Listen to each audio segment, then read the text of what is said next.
Assalamualaikum warahmatullahi wabarakatuh. Perkenalkan, nama saya Rintia Putri Rahim dengan nomor NIM 18720500099.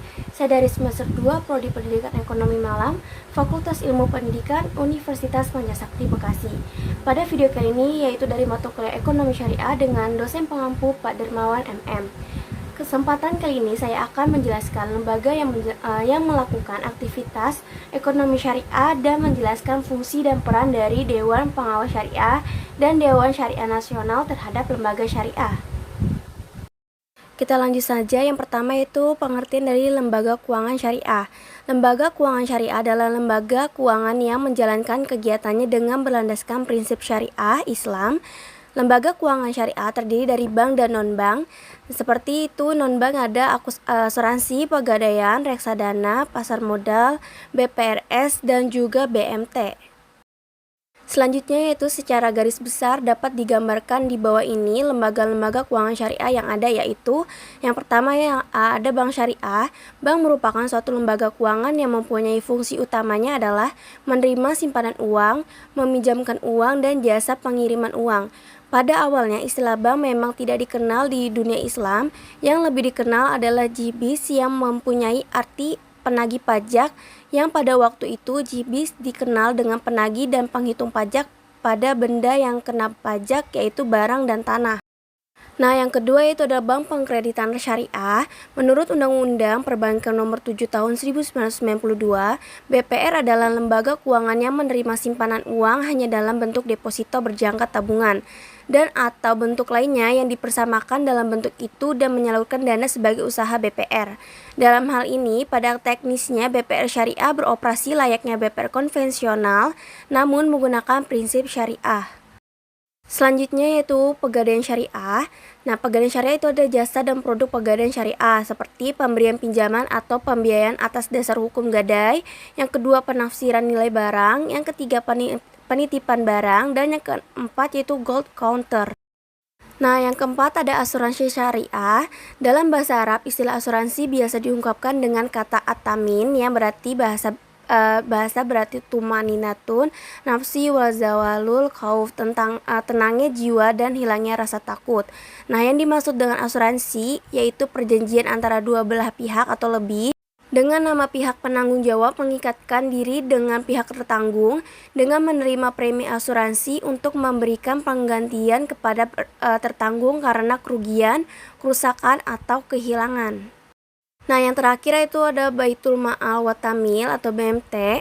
Nah, Balai Usaha Mandiri ini terpadu adalah lembaga keuangan mikro yang dioperasikan dengan prinsip bagi hasil, menumbuhkan kembangkan derajat dan martabat serta membela kepentingan kaum fakir miskin. Nah, ini ditumbuhkan atas prakarsa dan modal awal dari tokoh-tokoh masyarakat setempat dengan berlandaskan pada sistem ekonomi yang salam. Nah, selanjutnya kita membahas tentang Dewan Pengawas Syariah dan Dewan Syariah Nasional. Nah, pengertian dari Dewan Pengawas Syariah atau DPS merujuk pada surat keputusan Dewan Syariah Nasional nomor 3 tahun 2000 bahwa Dewan Pengawas Syariah atau DPS adalah bagian dari lembaga keuangan syariah yang bersangkutan yang penampatannya atas persetujuan Dewan Syariah Nasional atau DSN. Nah, fungsi Dewan Pengawas Syariah adalah sebagai berikut. Yang pertama ada DPS melakukan pengawasan secara periodik pada lembaga keuangan syariah yang berada di bawah pengawasannya. Yang kedua itu DPS berkewajiban mengajukan usul-usul pengembangan lembaga keuangan syariah kepada pimpinan lembaga yang bersangkutan dan kepada DSN. Yang ketiga itu DSN melaporkan perkembangan produk dan operasional lembaga keuangan syariah yang diawasi kepada DSN sekurang-kurangnya 2 kali dalam 1 tahun anggaran. Yang keempat yaitu DPS merumuskan permasalahan-permasalahan yang memerlukan pembahasan DSN. Nah, selanjutnya itu pengertian dari Dewan Syariah Nasional atau DSN.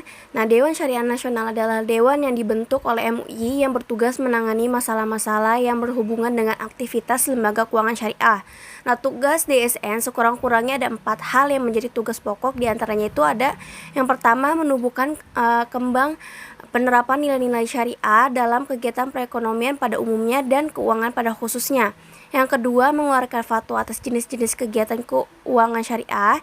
Yang ketiga, mengeluarkan fatwa atas produk dan jasa keuangan syariah.